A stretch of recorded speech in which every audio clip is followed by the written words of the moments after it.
back to another call for our Houston edition. So today I have with me Kevin Casey. Kevin combines 26 years of experience with astrology and a fascination for numerology and tarot as tools for personal and spiritual growth. But how did this all start for him? Well, this is how. So Kevin's first introduction to astrology came in 5th grade when he received a brightly colored bag filled with candy. The bag had a zodiac signs on them, and as he says, it was the 70s. Taken by the imagery and the strange names, Kevin sat at his grandmother's kitchen table and tried to draw the 12 zodiac signs. Living in the Bible Belt at that time, astrology was a big no-no, and it would be another 15 years before astrology would re-enter his life. It was in 1991 when a friend introduced him to the spiritual text, A Course in Miracles, which sparked a desire for all things metaphysical. And then in 1992, Kevin began studying astrology. In 2003, Kevin got his first gig doing quick astrology and tarot card readings for a piano bar here in Houston, and later began reading professionally at Houston's metaphysical bookstore, Body, Mind, and Soul.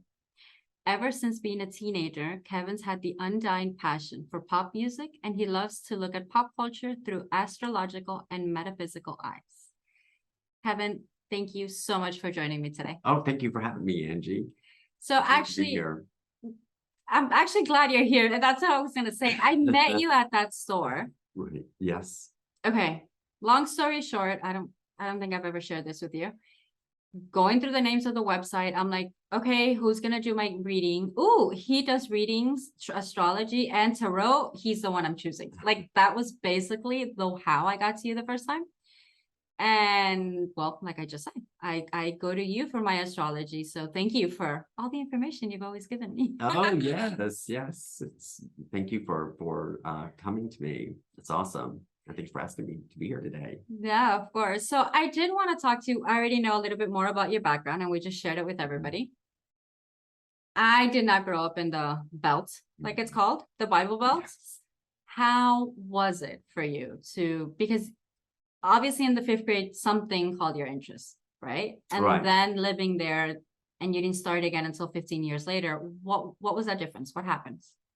Well, yeah, growing up, I mean, it's just the culture there in Tennessee, Mississippi, that anything, if you're a person that doesn't, if you're not different, if you're outside the norm, you're fine, you're good. That culture really works for you. But if you're someone like me who was really interested in Greek mythology, which later I found out, you really need to study Greek mythology if you want to study astrology, because a lot of the stars there, I was interested in that. I was like you said there in the introduction, interested in astrology, the symbols for it. It was so colorful. I thought it was so interesting. And even cards, just regular playing cards were a no-no, there. They didn't even want that. Oh, wow. Yeah. But I was always what it was is I was very interested in fate. Even as a child, I was very obsessed with game shows, and especially on Price is Right, the wheel. Spinning the wheel, and when I got older, I learned about the Wheel of Fortune and that kind of thing. So I think I was really fascinated with fortune. And then when we moved to Texas, that just kind of broke that bond there I had with that culture. And I started to get older, and then I said, well, I want to explore, and read what I want to. And so I did. And you did. And the rest is history. Yes. I'm glad you did. Yeah. Okay, so you just said something that was one of the things I wanted to talk to you about. In middle school, I became fascinated with Greek mythology. And then Egyptian mythology. I don't know, X amount of years later, obviously I was already an adult. In Miami, I spoke to an astrologer, and he said, if you know Greek mythology, you're halfway there. I never understood that completely. Yeah. You just mentioned that. Yes. So tell me why. Because the gods in Greek mythology are the planets. So for instance, in Greek, it's Hermes, but in Roman, and we take the Roman names, it's Mercury, which is the messenger of the gods. In Greek mythology, it's Hades, but in Roman, it's Pluto. So if you Oh. know, yeah, the Just Pluto, click, okay. yeah, and it's with the Roman names, an Aphrodite, Roman, Venus, and when you read the mythology, then you start to understand how the a planet works. You start to understand, Okay. you know, Pluto. There was the, you know, abduction of Persephone, so that whole story there tells you a lot about Pluto, and you know, Pluto ruled the underworld, and you know, interestingly, in today's society, Pluto rules narcissism, Oh. people who try to be controlling, those kinds of things like that. Not me. Yeah, it is like you're doing it. So so that's where the Greek, and then, you know, like I said, Hermes, Mercury was the messenger of the gods, and in astrology, Mercury rules communication. You know, I think kind of that's the thing part there. that throws me off. I Yeah. know the Greek name, Yes. not the Roman name. So Yeah. when you just said that, I'm like, okay, now it clicked, because Mhm. I don't remember 100% the stories now, but it's Right. kind of like okay, got it. So the story itself is kind of the energy-ish of the planet, like not only what it rules, but how do we take, like, okay, Venus, Yes. Aphrodite. Mhm. In astrology, how do we see that? Because I know the story of Aphrodite, which is the goddess of love.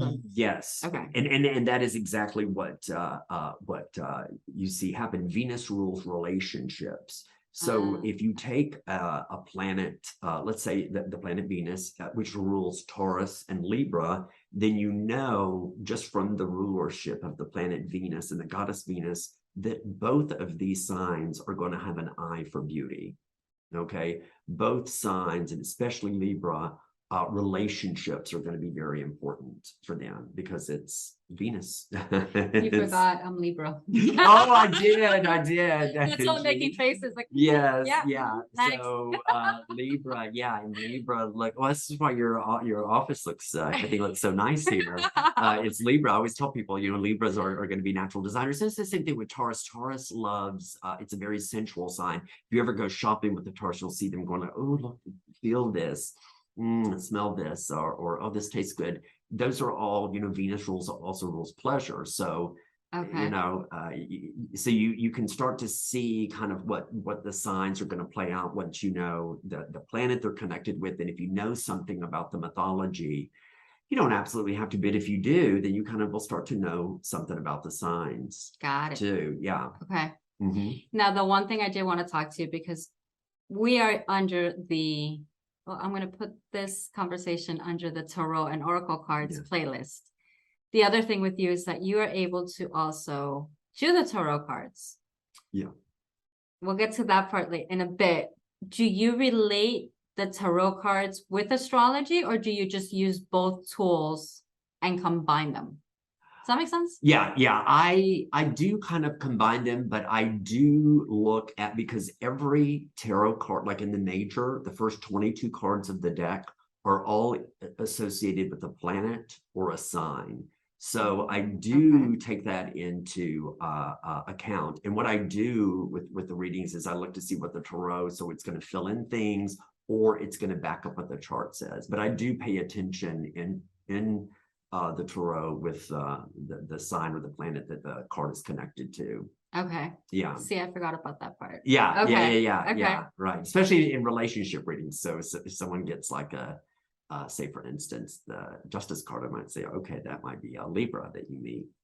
You know. Ah, okay. Yeah. I like that. Or if it's Taurus, if it's the Hierophant, it might be the Taurus that you meet. Okay. Yeah. I didn't tell you to bring your cards today. Yeah. Okay, and the part that I want people to understand is, you know me by now for a few years. We are in a wave of spirituality. A lot more people are opening it up. And the reason for me opening this platform is for other people that are waking up to understand that a lot of us have gone through it. There's nothing wrong with it. It's normal. We've all had our stories. Just like you had an inkling when you were young that you liked this, and then you had to stop for whatever reason, and then you came back into it. But we all go through our awakenings. But my question to you is, or my rebellious rant is, I want people to understand that the tarot or astrology, it's not the devil's work. No, A yeah. lot of people think, oh, he reads cards or she reads cards, or especially because a lot of people take out the devil card. Yeah. Right. Right. And there's a lot of tarot cards and a lot of oracles that are kind of very graphically designed in different ways. Yeah. So people freak out. Can you tell me more of your experience with how people have seen cards? I mean, throughout your whole life to what they see now and your point from there? Oh yeah, actually, I tell people the conversation that I had the most with everyone in the 90s was when I was talking about these things, they would say, I know, but Kevin, I've been told I'm not supposed to be messing with this stuff. I'm not supposed to be messing with the cards, that they're demonic, or astrology is demonic, or I might let in spirits. There's all this, fear that has, was built up. And what I was just trying to tell them was, it really isn't. I've not been struck by lightning. I know a lot of other people have not been struck by lightning. It's just another way of getting answers. And it's old. Astrology has goes way back to ancient Babylon. Even biblical, they say that the three wise men were actually astrologers because it was following the star. And the cards, they didn't know exactly where the cards came from, but they did arrive in Europe in the 1500s. They think that they came from Egypt, but they can't say for sure. So it's just it's tools. And what it does, I think what for many years, what it was doing is the church didn't want you kind of, going off on your own and kind of getting your own answers. I think for many centuries, decades, it was, I have to come here in order to get my answers. And it would, they felt it was quite dangerous if you or I or whatever kind of go off on our own. Right. And get our own answers. Yeah, and not need them. Right. Exactly. Control. Yes. I'll say it. I show what the hell? Yeah. Control. Yeah, that's what it is. Yeah. And that's part of why I want to bring it up, because control is managed by fear. And what are people more scared of? The devil, the bad, the unknown, the scary, the things that they can't explain. You probably don't know. I probably don't know. How many times have I gone to you and be like, well, why does it say that? Because it's things that show up that it's either in our psyche or in our unconscious, or you can intuitively tell me with the help of the cards, with the help of the charts. It's not something we can logically explain. So in order to control us, if you can't explain something, then it must be bad. Yeah. Okay. Yeah. And that's what it comes down to, is not being able to logically, because like you said, psychology has come a really long way with like Carl Jung, even Freud, that the cards, the charts really kind of just reflecting what's going on what's going on inside, what's going on in your chart. I always tell people, astrology is just a very kind of mythological and poetic way of describing your life. Nice. Is really kind of, the way that it is. It's kind of I like it. It's, a bit theatrical and dramatic, and I rather like that. Actually, what I like as a graphic designer that I am, and I guess that is the Libra in me. Yes. I read somewhere, and it made total sense. It's not exactly that the cards are telling you. Right. Every single card has so many little things in art. The cup, the this, the that, like just the fish in the pond.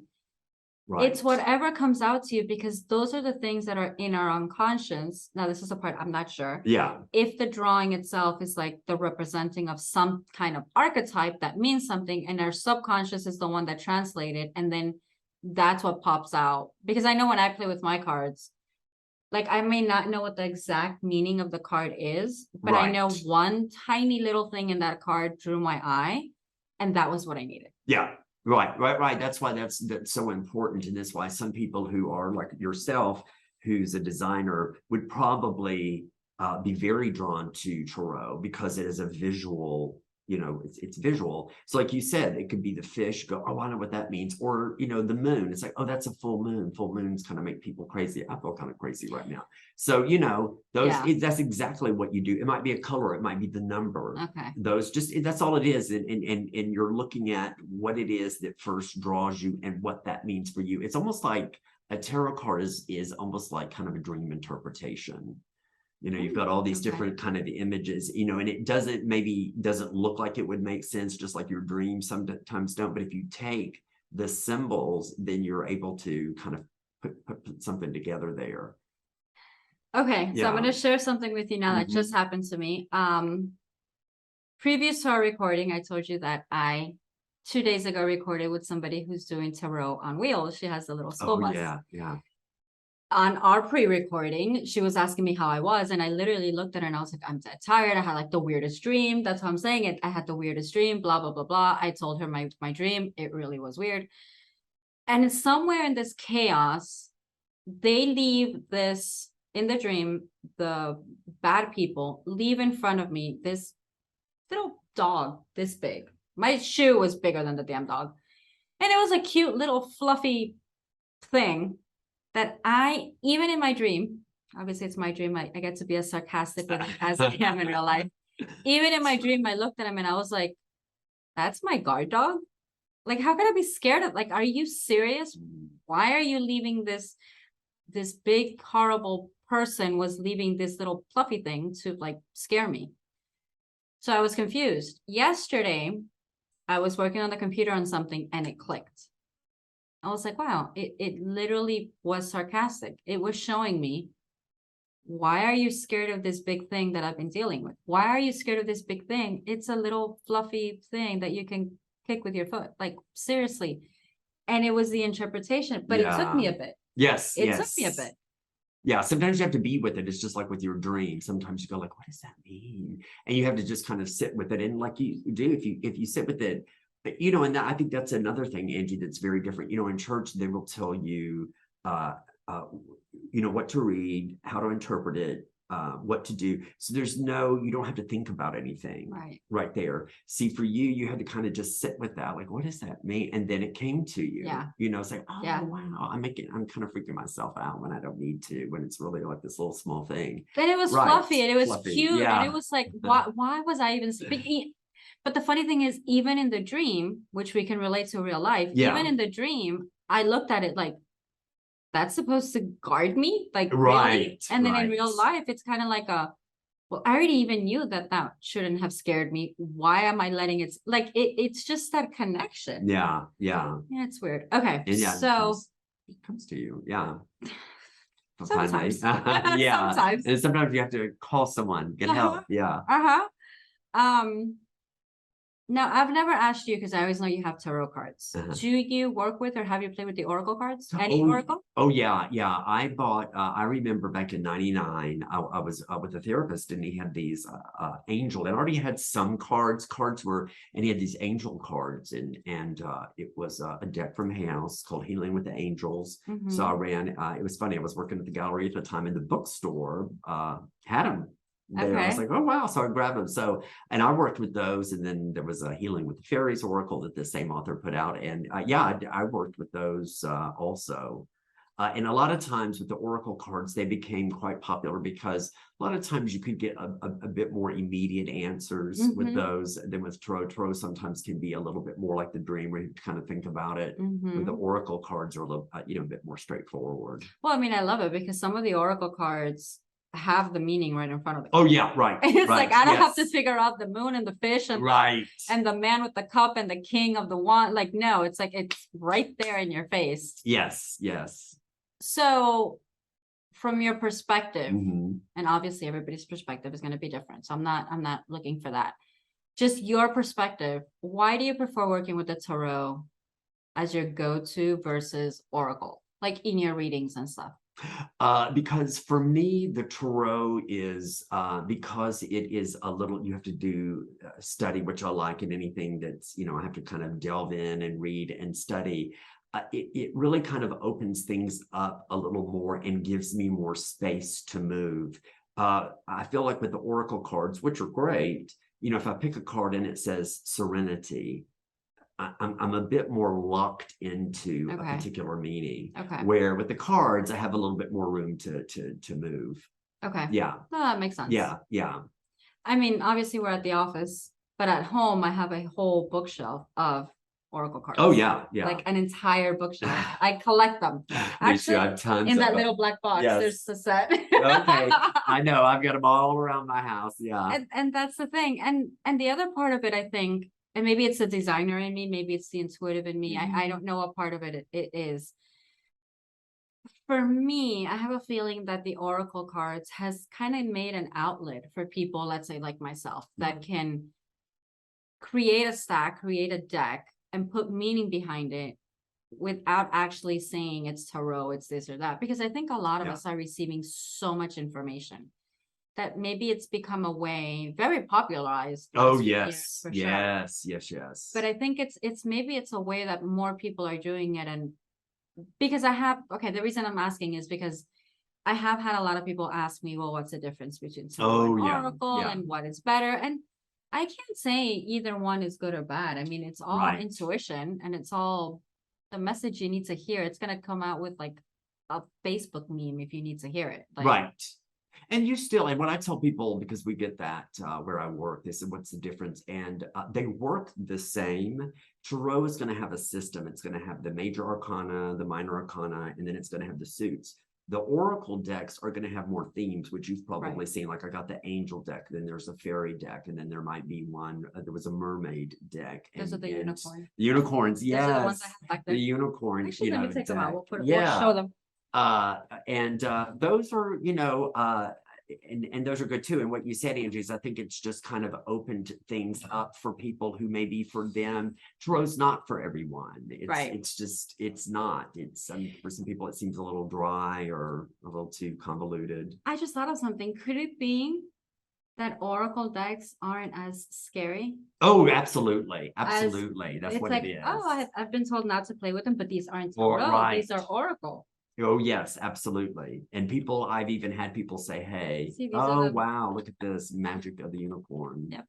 Yeah, oh, wow, this is wow, these are great. These are beautiful. And it's got a really good book that goes with it too. Yeah, and it has a lot, like it has a lot of cards. And I am connecting more with unicorns now. Okay. And I'll tell you kind of like my story of it. That's nice. I'm very connected to dragons. I don't know if I had ever told you. Okay. Yeah. I'm very connected to dragons. And when I was kind of like, well, it's a long story, but when I was told to connect to the unicorns, I was like, unicorns, really? Like, really? So I hate to say it in front of them, but I still haven't connected fully with them. Yeah. That's why they're here and they're not at home. Right. But they work the same way. Because I will pull out a card and it's like, in your face, Angie, that is the message you needed. So it's not even up to us. Yeah, like it's got here like new opportunities, declutter your life. I mean, that's pretty glimpse a magical doorway. Yeah, to me, unicorns had that kind of very playful inner child energy to it. And you're exactly right, Angie. The oracle cards opened it up where people were not so it's like, oh, this isn't scary. It's like this has a softer energy to it. And so it's like, okay, this isn't bad. Right. Yeah, they're beautiful. I mean, the oracle decks are getting more and more beautiful, and the books that come with them are getting really great. These used to be so tiny; they were just stapled together. And booklets, yeah, I know, I've had those too. Yeah, there's the old school oracle decks there. I think the tarot cards I have at home are the ones I bought as a teen. Like I still have those. Those are my tarot. Wow. Those are my tarot. And I don't usually play with them. I don't read for people or anything, so they're not worn or torn or yellow or anything. They're still good. But I think I was maybe 16, 17 when I got those. Oh, wow. Okay, you started young, Angie. Yeah. But here's the thing. It's when I was, so I tell everybody, I know I was intuitive when I was a child, but again, like we said, pre-recording, sometimes as children, we are intuitive. We got told, don't say, don't do this, whatever. We shut it down, right? And in my preteen years, I started liking all these Wicca things, and it just started calling my attention, and the witches. And I thought every teenage girl went through that. Apparently, not everyone did. Yeah. But in my mind, I was a teenage girl. That was my thing. So Sabrina the Teenage Witch and like all those things, I loved it. The cat that talked, and to me, it was like normal. Like, how cool is this? I want a cat like that. I was 16, maybe 15, 16. I had an aunt come from Puerto Rico, I used to live in Miami. We went to the Hard Rock Cafe. Or maybe I was a little older, I don't remember. We went to a casino anyways. There was a gypsy. And my aunt was like, I will pay you. Let's go get our fortune read. By the end of it, I ended up telling the gypsy way more than she told me. And my aunt turned around and looked at me and she said, I feel like I got ripped off because I paid for you to tell her. Like, I didn't even get anything. It was like the thing between you guys. That's my earliest memory of my intuition coming out without me knowing. I had no idea. I don't even know what I told the lady, but she was floored. She really was floored. And that's the thing. I think a lot of us have that inside of us, and it's letting it out. Oh yeah, definitely. Yeah. And for many years, I think it's getting better for people, like we were talking about before the recording, that's, people get shut down. And so they shut down their intuition because they're told, we don't talk about that. I've even had people, say things like, I told my mother that our brother was coming home early, maybe from the whatever. And it's like he did. And then they're like, don't tell anybody about that. That you can do that. You're right. That you can do that. That's keep that. So you feel, weird. And of course, when you're a kid, that's the last thing that you want. So you just kind of shut it down. So people, like yourself at some point go, I'm ready to open that back up again. And a lot of times the oracle cards or just a reading, or maybe you pick up a book and it opens it back, right. You're ready to embrace it again. Right. Okay. Before we end, I really want to touch on what we said a little while ago. The death card. Yes. Oh, the infamous. Let us clear that. Oh, we do. Yes, that's a good idea, Angie. I even had gotten in my readings to say to people, I've started saying, sometimes I forget, if the death card shows up first, you're not going to die, because it is very alarming for people when you put and the first card's the death card. It's like, oh, I forgot to give my little spiel here. The little fine print. The little fine print here. The death card is that death is a part of life, which is change, is really what the card is about. Yes, physical death is one part of change, but we have relationships and jobs and just cycles in our lives, and sometimes it's a good thing. We're like, oh, thank God that's over with. But yeah, that's what it is. And it because of the imagery, it really kind of catches your attention. Some people like that. Some people do not like that. They're like, that's the reason I don't like that. And the devil card is the other one. Oh, that's right. The devil, it's the death and the devil. They're like, oh, Kevin, this is not looking good. You can see the first two cards. Yes. They're like, oh, this doesn't look very good, Kevin. And the devil card is several things. It's kind of what you were talking about earlier, Angie. The devil card is fears that are making themselves out to be bigger and scarier than they really are. It can even be a person in your life that's manipulating you or trying to control you. That's it. It's not a demonic force, That's coming to get you and kill you. Right. Like it's Nightmare on Elm Street. That's not going to happen. So no, that's not it. The death card is changing. Sometimes what it is that card will kind of get your attention. Sometimes it tells a person, it's like, hey, you need to let this go and move on into something, and what's coming is actually much better. Just let this die, let this go.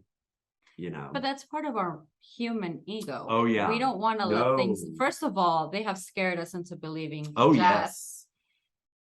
My own mother passed away a year and a half ago. Okay. I understand that you lose the person. There is a death. There is a void. There is, that I understand.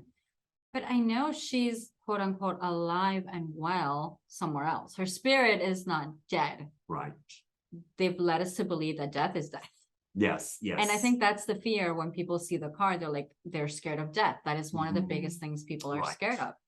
And then that goes into our mind, even our ego, when they tell us to let this die, it's a cycle, it's death, in my opinion, we still cling on, maybe because of that resistance to death. I don't know, it's a weird combo there, because sometimes our ego doesn't want to let it go, even though we know it doesn't serve us. Right. Even though we know that something's not good for us, it's kind of like it's holding on to what is familiar. Is what it is, even when it's not good for us. Yeah. It's like, but at least, it's like this, better the devil, One final question. Uh-huh. I just thought of this. So again, tarot and astrology. Usually, I'm trying to think of the name of the card.